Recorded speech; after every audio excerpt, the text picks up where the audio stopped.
YCP దాడులకు తెగబడుతోంది. కాంగ్రెస్, జనసేనపై ఆ party కార్యకర్తలు దాడులు చేస్తున్నారు.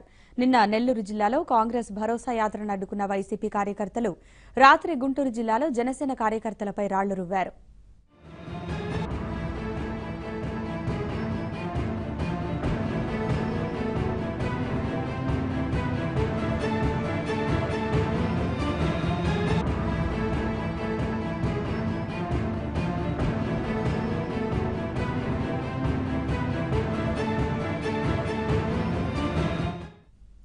నిన్న రాత్రి గుంటూరులో జనసేన ప్రచార వాహనాలపై వైసీపీ కార్యకర్తలు దాడికి దిగారు. జనసేన నేత తోట చంద్రశేఖర్ ప్రచార వాహనాలపై రాళ్ల వర్షం కురిపించారు. ఏటీ అగ్రహారం దగ్గర ఘటన చోటు చేసుకుంది. ఈ ఘటనలో 2 మహిళా కార్యకర్తలకు గాయాలయ్యాయి. వారిని జీజీహెచ్కు తరలించి చికిత్స అందించారు.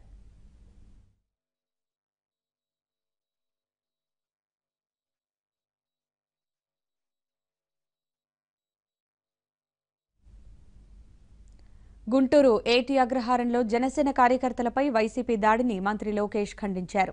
మహిళలను కూడా చూడకుండా చీపీ మూకలు దాడి చేశాయంటూ ఆయన ట్వీట్ చేశారు.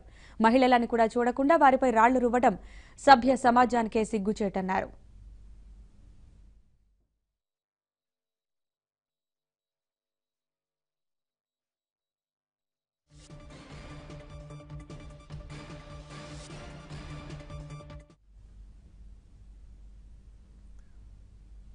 రాహుల్ భరోసాతో వైసీపీలో ఓటమి భయం మొదలైందన్నారు ఏపీ పీసీసీ చీఫ్ రఘువీరారెడ్డి.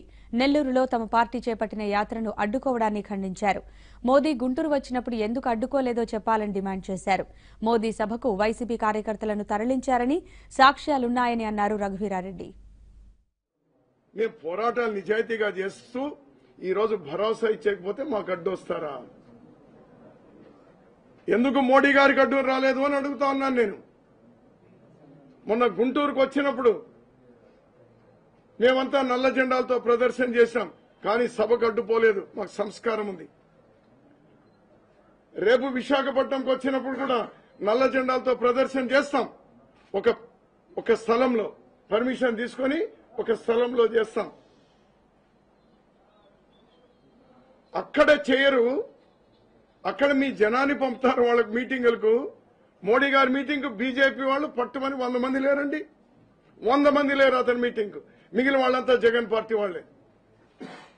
నేను కావాలంటే ఆ పేర్లు కూడా ఫోటోలు మీరు తీసుకోండి. మీకు ఎవరు తెలియని వాళ్ళు కాదు, మీ దగ్గర ఉన్నాయి. మొత్తం విజువల్స్ తీయండి. అక్కడ కూర్చున్నటువంటి వాళ్ళు ఎవరు అనేది తెలుస్తుంది. మాకు అడ్డు వస్తారా? ఎందుకు అడ్డు వస్తారు? రాహుల్ గాంధీ గారు నేను అమలు పరుస్తాను అని చెప్పిన దానికి అడ్డు వస్తారా?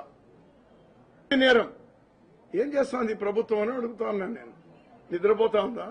రాహుల్ గాంధీ గారు ఏదైతే భరోసా ఇచ్చినారో వెన్నులో వణుకు పుట్టింది.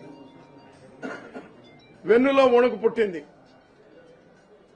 వాళ్ళ ఆరోపణ ఏమంటే, ప్రధానమైన ఆరోపణ, మా ఓట్లు చీలుస్తారు, కాంగ్రెస్ పార్టీ వాళ్ళు మా ఓట్లు చీలుస్తారు అనేటువంటి ఆరోపణ జగన్ పార్టీకు. నేను అడుగుతా ఉన్నాను, జగన్ పార్టీలో ఉన్న జగన్మోహన్ రెడ్డి ఏ పార్టీ వాడు?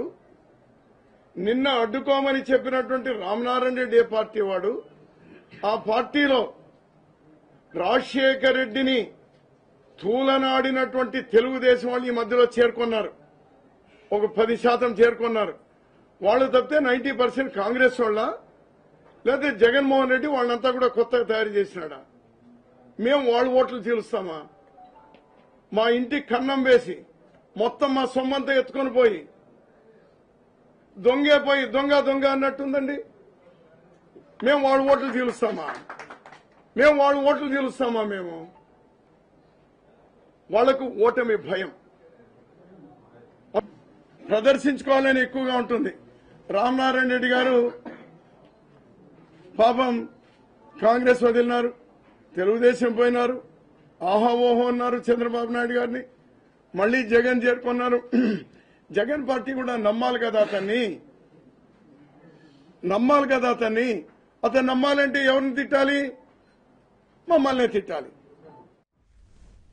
వైసీపీ దాడులకు దిగడంపై ఇతర పార్టీలు మండిపడుతున్నాయి. హుందాగా రాజకీయాలు చేయాల్సింది పోయి భౌతిక దాడులకు దిగడం ఏంటని ప్రశ్నిస్తున్నారు. ఇతర పక్షాలపై వైసీపీ దాడులకు దిగడాన్ని అధికార పక్షం ప్రశ్నిస్తోంది. ప్రజాస్వామ్యంలో ఇలాంటివి తగవని హెచ్చరిస్తోంది. ఫ్రస్ట్రేషన్తోనే జగన్ పార్టీ ఇలాంటి చర్యలకు దిగుతోందని కాంగ్రెస్, టీడీపీ నేతలు మండిపడుతున్నారు.